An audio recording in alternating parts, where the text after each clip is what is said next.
शिवसेना इचलकरंजी शहराच्या वतीने संजय गांधी निराधार योजना, श्रावणबाळ, इंदिरा गांधी वृद्धपकाळ योजना तसेच वयश्री योजनेतील लाभार्थ्यांना मंजुरी पत्राचे वाटप शिवसेना जिल्हा प्रमुख रवींद्र माने यांच्या हस्ते मातोश्री कार्यालयात करण्यात आले।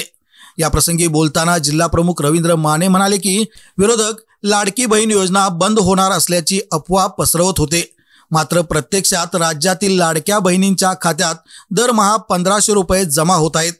तसेच लाडका भाऊ योजना सुद्धा कार्यान्वित करण्यात आली असून सध्या सरकार सामाजिक न्यायासाठी कटिबद्ध आहे, असे त्यांनी नमूद केले। संजय गांधी निराधार योजनेतील लाभार्थ्यांना सध्या 1500 रुपये मिळत असून लवकरच हा निधी वाढवून 2000 करण्यात येणार असल्याचेही त्यांनी यावेळी जाहीर केले। या कार्यक्रमाला अनेक लाभार्थी उपस्थित होते आणि त्यांनी शासनाच्या या उपक्रमाचे स्वागत केले।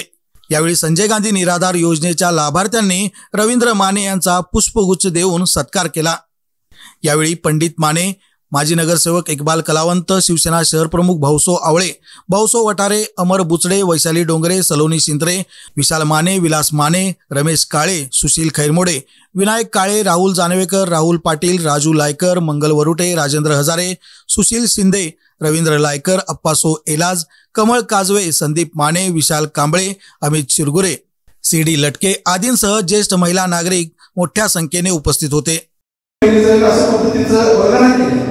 लाडकी बहीण बंद होईल असं केलं, पण एकनाथ शिंदे साहेबांनी सांगितलं माझ्या बहिणीची ही ओवाळणी मी कधीही बंद करणार नाही आणि इथून पुढच्या काळात लाडकी बहीण योजना कधीही बंद होणार नाही। संजय गांधी श्रावणबाळ, इंदिरा गांधी वृद्धापकाळाच्या काळामध्ये जे लाभार्थी पेन्शनधारक आहेत त्यांची घरपोच सेवा करण्याचं काम, घरपोच सेवा करण्याचं काम सुद्धा इथून पुढच्या काळात हे सरकार करेल अशा पद्धतीने आपल्याला आश्वासन देतो।